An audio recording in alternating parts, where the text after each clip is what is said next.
That's pretty crusty.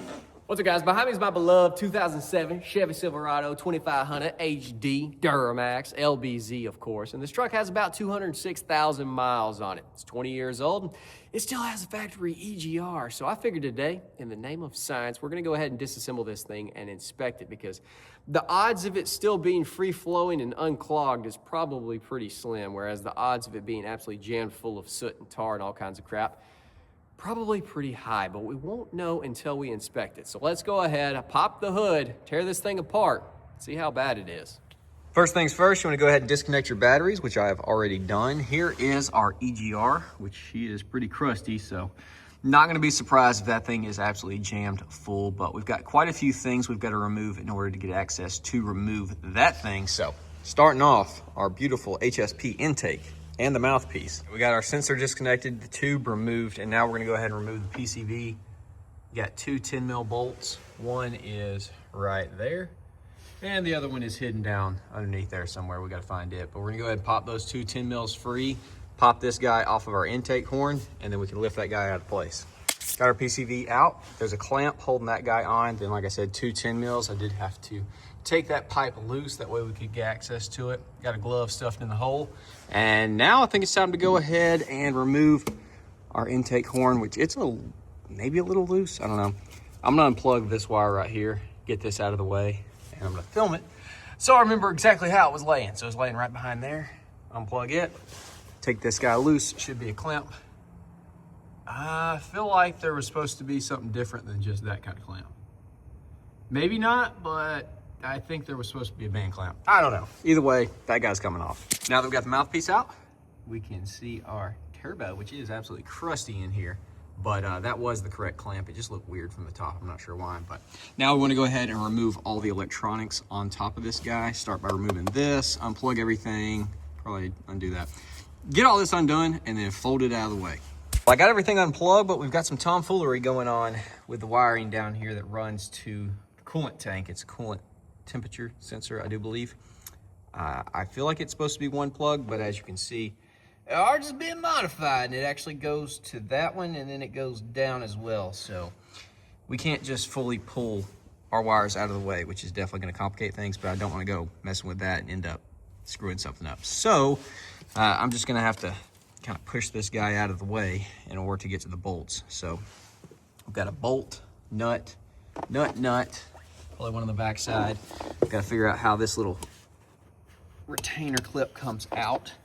There's another bolt down there, I do believe. I'm sure there's like 50 of them just all over the place. So I'm gonna go ahead, figure out all of those, and then I'll catch up with y'all and we'll pull this thing out and inspect it. Oh, wow. Holy crap, moment of truth. Oh, brother. That's pretty crusty. Not as bad as I was thinking it was going to be. Now, clearly there is quite a bit of buildup, and it's tacky. Come on, zoom in. It's freaking tacky.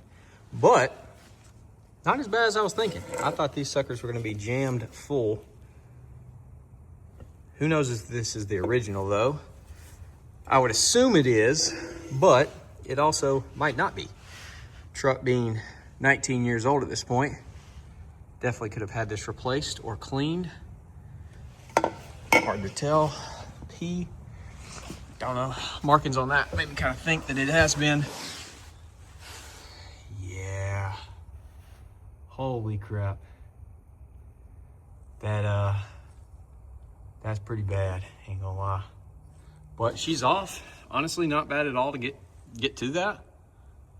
So now, what's it got 14 on it? I don't know, there's no freaking telling what's been done with this truck. But I'm gonna go ahead and clean this son of a gun out.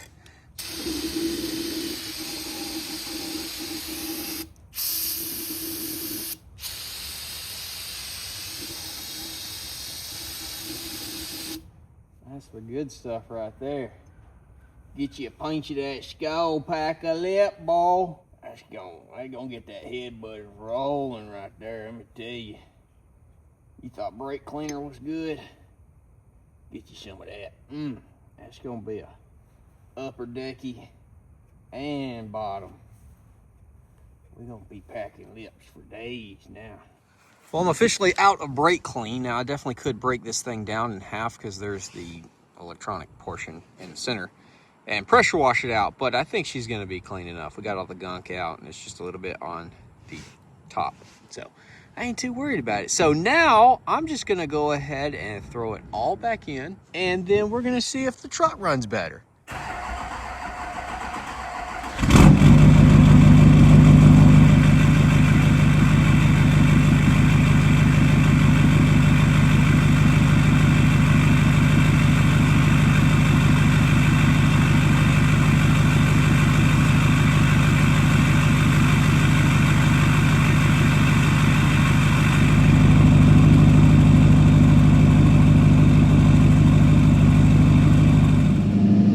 Boys, we are on our maiden voyage in the Duramax.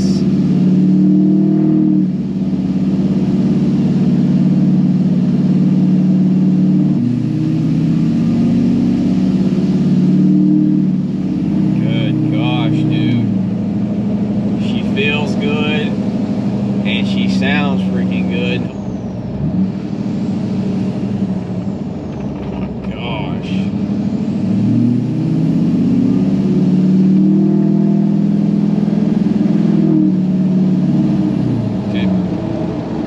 Might be tripping. I feel like that growl is more prevalent, and I feel like she is really spooling up mighty quick. But that ain't gonna be nothing compared to once we tune this thing. Well, I mean, it's tuned, but we're gonna be doing custom tunes. I already got them ordered, and they should be in soon. And they're pretty crazy. They range from like a 20 horse to a 235 horse, I think. Which of course the 235 is a Allison killer, but from everything I've ever learned and talked to Jacob and stuff, if you're in first through third, you're all right to beat on her. It's that third, fourth shift that'll get you, but especially if you do a romp and it goes down from fourth to third, that downshift is what's hard on them.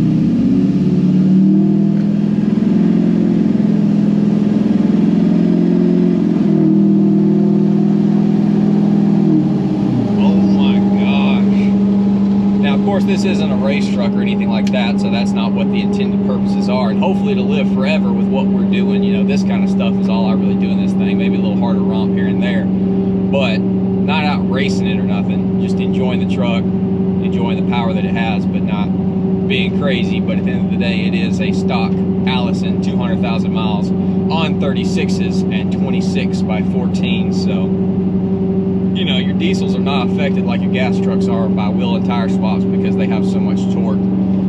But it is like a higher percentage than if you were just like towing something. The percentage of wheel and tire weight added is greater than if you were just pulling something, but obviously the diesels are a lot better about coping with it. Gosh, dog. I'm tickled though. I'm tickled. Everything seems fine. We're gonna get out once we get back home, and we're gonna give her some revs and see if we notice anything different, and then I'm gonna of course do a good once over and probably go back and tighten a couple of bolts that probably needed a couple heat cycles in order to be completely tightened down. But so far she's beautiful. I don't know if the new tunes have the option of doing a hiss or rumble, but I'm hoping they do. I haven't filled out the sheet and everything yet. Doing a 5-position switch for sure. Always wanted to do one, never have, and I would love if we could do that, because it's the essential of like checking the vanes when it goes from rumble to hiss, and it's just disgusting. But certain tuners will allow you to, you know, do it in a certain position so it could always rumble or always hiss. And no, we're not doing a freaking two-step on it. Okay, we're not two-stepping the LBZ. I'll leave that for the L5P guys, the Coming boys. That's your pause. Sorry. But we're full temp, so let's get a decent romp in here.